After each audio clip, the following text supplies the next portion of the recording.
Марғуа күйеуімен жүзбе-жүз ұшырасудан бір түрлі жасқанатындай, әлде жүрексінгендей, бәлкім тіпті қорынғандай жүйесіз күйге түсіп, оңаша қалудан қашқалақтап көп жүрді.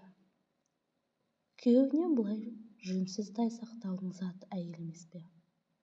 Сұңғыла көңілмен әуелі еңес сезгендей бұған жазғыра қарайтын болды. Амандаса келген кісі аяғы басылған мезетте әлдебір сылтаумен балаларды ертіп сыртқа шығып кетуді себеп іздеуші еді. Сондай сәттердің бірінде Мұқан Марғуаны қасына тізе бүктіріп, бір қолымен иығынан қаусыра құшақтаған қалпы үнсіз ұзақ отырды. Жиі-жиі тыныстағанына қарағанда, ол да толқып қобалжыған секілді. Ол жас уынан бәлендей сөз бар емес-ті. Ашылып қайдан сайрай жөнелсін. Бұл басын тұңқышиып төмен қаратқан бойы жауырыны құнысып, өкпелеген баладай тұмсырайып отырды. Бір нәрсе деуге дәрмені жетпей, қолын орап алған алжапқышын бұрмалай берді. Мұқан екінші қолымен бұның иегінен көтеріп, жүзін өзіне қарата бұрып, көз тоқтатып, бір қыдыру қарап, қолының сыртымен екі жағынан баяу сипап өтті. Мәкеш, маған неге тура қарамайсың? Тура қарашы, деді баяғынша жып-жылы еркелеткен үнмен. Маған өкпең орнында, мен сені тозақ отына қалдырғандай болдым. Білемін. Қайран азаматы мұны өкпелеп, қыр көрсетіп жүрдек деп ұққан екен ғой. Ол алжапқыштың орауын жазып, тыныш таппай отырған мұның қыбыршықтанып жыбырлаған, ағаштай қатып қалған саусақтарынан бейне үлбіреген бір шеттен нәзік нәрсені сындырып алмайыншы дегендей аялай сипап, ептеп алақанына салып, бетіне басты. Ұзақ сүйді. Қайтадан иегінен көтеріп, бұның жүзіне үңілді. Сонда барып кірпігін көтеріп, Мұқанның дидарына алғаш рет тік қарап, анықтап, көз тоқтатқан бұл оның жанарындағы іркілген, мөлдіреген қос тамшы жасты көрді. Одан әрі өзін ұстай алмай егіліп жылап жіберді. Күйеуінің көкірегіне бетін басып, бордай үгіліп жыласып кетті. Тоқтай алмай ұзақ егілді. Мұның жотасынан сипаған қалпы Мұқан әбден жылап алсыншы дегендей үнсіз отырып қалды. Бұл жылап жатқан Марғуа емес, шағынып жатқан жалғыздықтан жапа шеккен, ұзақ жыл аялы алақанға зәру, ыстық лебізге құштар, махаббатқа шөлдеген, оның әйелдік болмысы, әйелдік жаратылыс екенін ол терең ұғынған еді. Бұның шерін әбден тарқатып, өзіне өзі келуін күткендей сабырмен күтті. Бұл әбден жылап болды-ау дегендей әлден уақытта жасынан, жас жуған көзінен өбіп. Мәкетай, осынша азаптың бәрін мен үшін тарттың-ау.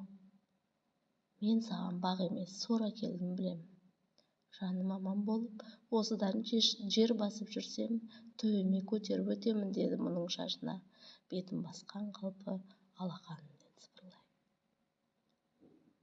Марғуаның күйеуін тосаң суы, екеуінің арасындағы көзге көрінбес кіреукелебен бөгет әлгі егіл-тегіл жас көзімен шайылып кетті.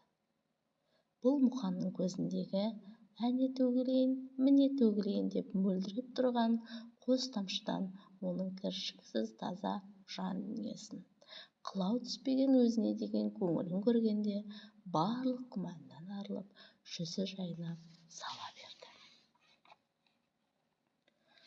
Айтқан сөзінде тұра біліп едің-ау арысым, деді Марғуа даусын соза. Тап бір отағасын осы қазір көріп отырғандай.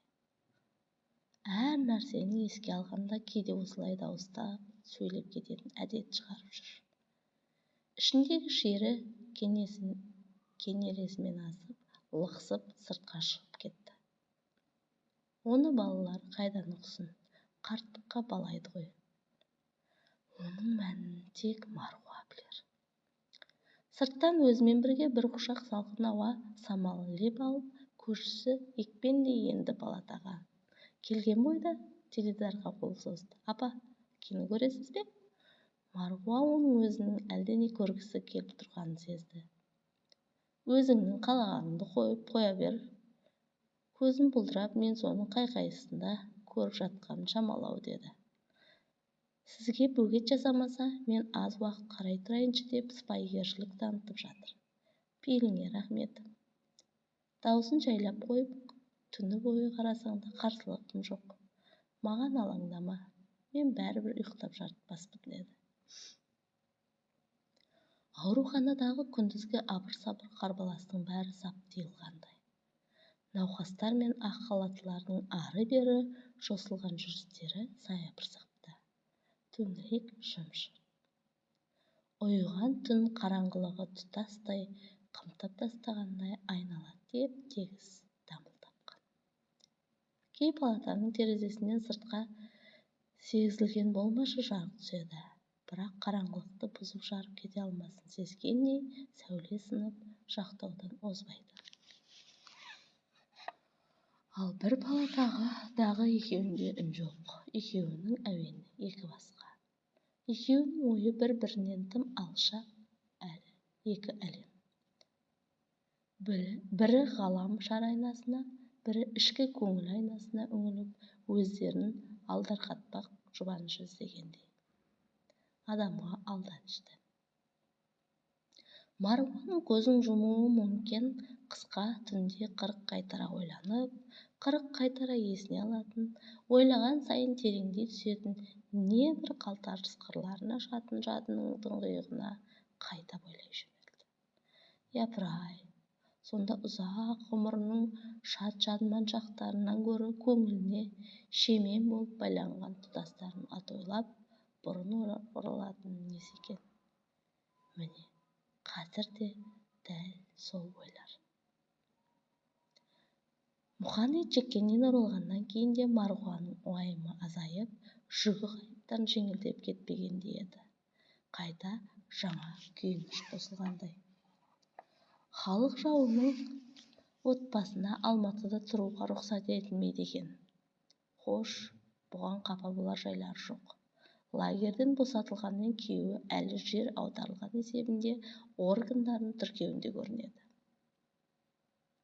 Осы көңілдеріне күмән әкелгендей әр қадам аңдулы, әрбір сөзі бағулы болған қалпы. Мұқанды оның үстіне ешқандай қызметке алмай әбден қапаландырды. Қайда барса да сенімсіздік алдынан шығады. Бәрі күдікпен қарайды. Маруа азаматтың басы аман келді ғой, ендігісінің бір жөні болар деп көңілін қаншама орнықтырғанмен оның жабығып, еңсесінің түскенін көріп, жаны күйінеді. Күйеуінің жігерін жанып, қуат беруге күш салады. Бала-шағаның көз жасына, атудан, асудан аман қалдың. Кескен мерзімің мұз құрсанып, қар жамылып жүріп толық өтеп шықтың. Ауыр азапты жұмыстан, ұрып-соққаннан, ауру сырқаудан, аштықтан, Сібірдің ит тұмсығы өтпейтін ормандан да жер жастанып, бір қарағайдың түбінде қисайып қалсаң, біз қайтетін едік? Өзің көргендей сүйегі шашылып, ит-құсқа жеп болып жүргендер қаншама. Тәубе делік, күпірлік жасамайық Мұқан. Аман қайтқан жаның олжа. Қызметіне құмартпай-ақ, балалардың ортасында отыршы өзің деп, көңілін аулауға тырысып бақты. Оған көнетін кісі қайда? Айтқан уақытысында, сенікі жөн екен дегенмен, ертесіне тұрып алып, тағы да салпақтап жұмыс іздеп кетеді. Ал кешке ұнжырғасы түсіп келеді. Арасында темір жолға барып, жүк түсіреді. Уайымы қызмет болса, Құдай бұйыртқан күні оның да жөні келер деумен күндер жылжып өтіп жатты. Күрекке боқ табылар, екі қолға бір жұмыс қайда бар деп, үлкендер айтатын сөздің мәтелі болушы еді. Сол шіркін мақалдың жоқ маңда Мұқанға сәйкестенетіндей түрі көрінбеді. Қазекем де айта береді екен.